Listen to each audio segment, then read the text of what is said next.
In the Fellowship of the Ring, Frodo wakes up in Rivendell, the home of the elves Elrond and Arwen, in a place rich in beauty. There are lakes, valleys, stones, foliage, and close proximity to the Misty Mountains. Frodo and other Middle-earth characters encounter the many homes and built spaces in Rivendell. It is truly a place of great beauty, and perhaps like Switzerland or a Nordic country. Yet Rivendell, like other locations in Middle-earth, came out of Tolkien's sense of geographical thinking. When a fantasy author invents somewhere, they communicate geography.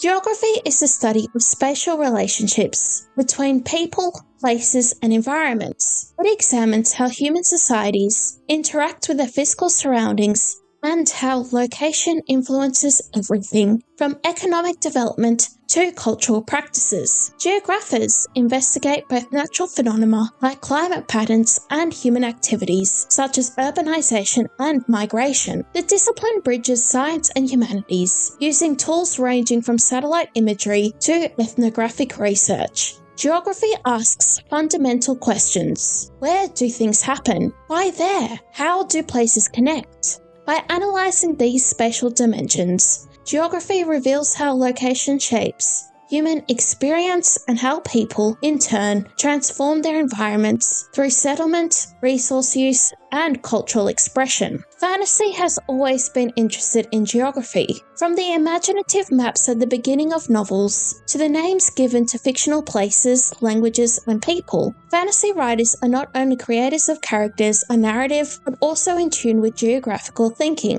In the academic study of geography, there are two strands: human and physical. Physical geography examines Earth's natural systems, climate patterns, landforms, ecosystems, and geological processes, essentially mapping the stage upon which human drama unfolds. Human geography, conversely, investigates the actors themselves, how societies organize space, create cultural landscapes, and navigate economic and political landscapes across territories. While physical geographers might study river formation or atmospheric circulation, human geographers explore urban planning, migration patterns, or the cultural significance of borders. I find this distinction complementary. Physical geography provides the environmental foundation, while human geography reveals how we inhabit, transform, and derive meaning from these spaces. In this video, I will explore how fantasy fiction utilizes geography, both human and physical, through two examples: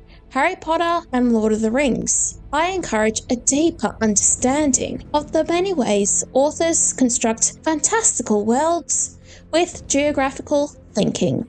I'm Madeline Rose Jones, and I study history, literature, and culture. Welcome to Snowy Fictions. We begin first with Harry Potter and human geography. The wizarding world is entirely built up with towns, castles, homes, societies, etc. And it is these structures that provide the source of magic. When Harry Potter enters Diagon Alley in the Philosopher's Stone, he engages with human geography, the various shops, the narrow winding streets, and the clothing and dress of the wizarding world.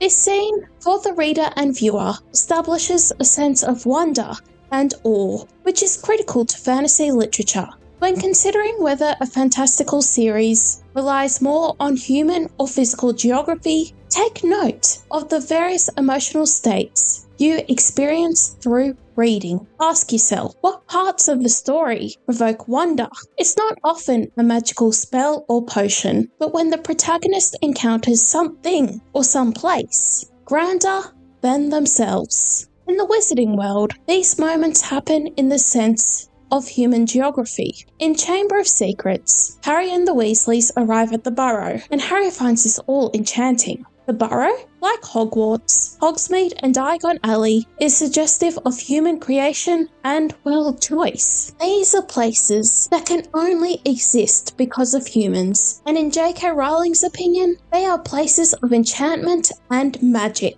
This feeds into a critical point about fantasy literature. The most magical moments do not involve spells, potions, or superpowers, when the reader experiences wonder and awe. There's a reason why so many Harry Potter fans dreamed about a letter arriving from Hogwarts and enjoy visiting the constructed sets and immersive experiences in London, Orlando, and Edinburgh. It's because they are suggestive of belonging and identity, two inescapable themes in human geography. The Wizarding World may lack the detailed world building found in Tolkien's Middle-earth, but when we consider how J.K. Rowling constructed its history and heritage, it's less about the environment and more about its people. I think she drew significantly on her own socially democratic and egalitarian worldview here, and one is mistaken to not recognise the utopian aspects to Hogwarts. The magic here isn't found in a potions class or in defeating a dragon, but finding belonging,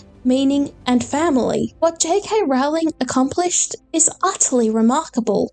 And now, I continue with Middle-earth and physical geography. Tolkien's world is brimming with natural wonders, woodlands, mountains, lakes, cliffs, caves, and farmland. There's certainly a fable-like and ethereal feel, one reminiscent of ideas about the Celtic otherworld, but also fairy stories set in gardens during the Victorian era.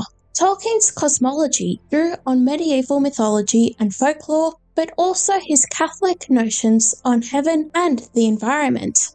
Of course, Middle-earth has built settlements that are well lived in by people like Gondor and the Shire.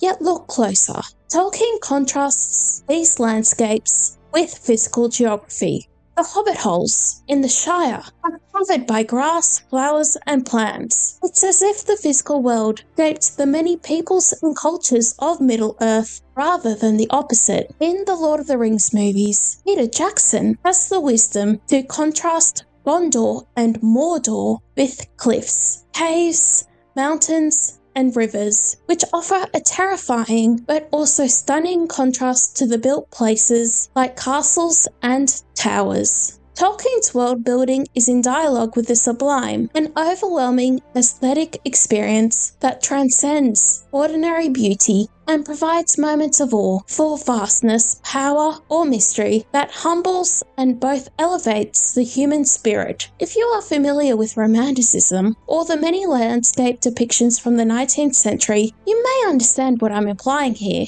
I cannot help but notice a Germanic character to Tolkien's physical geography. The lands of Scandinavia, Switzerland, as well as England have fueled his treatment of space and environment. Germany, as well as other Germanic-speaking countries, have been utterly critical to Romanticism, environmental writing, and preservation, as well as producing numerous examples of landscape painters and illustrators. It comes at no surprise that Tolkien himself drew heavy linguistic inspiration from the Germanic languages. If you travel to Scandinavia or Switzerland, you'll encounter these stunning regions outside of the main cities, where lakes blend into forests and mountains. England and Germany, while now industrialized and transformed, offer this too, with the Lakes District, the Harz Mountains, the Black Forest, and, well, of course, the Alps. Physical geography truly does help us not only understand Tolkien, but our own world too.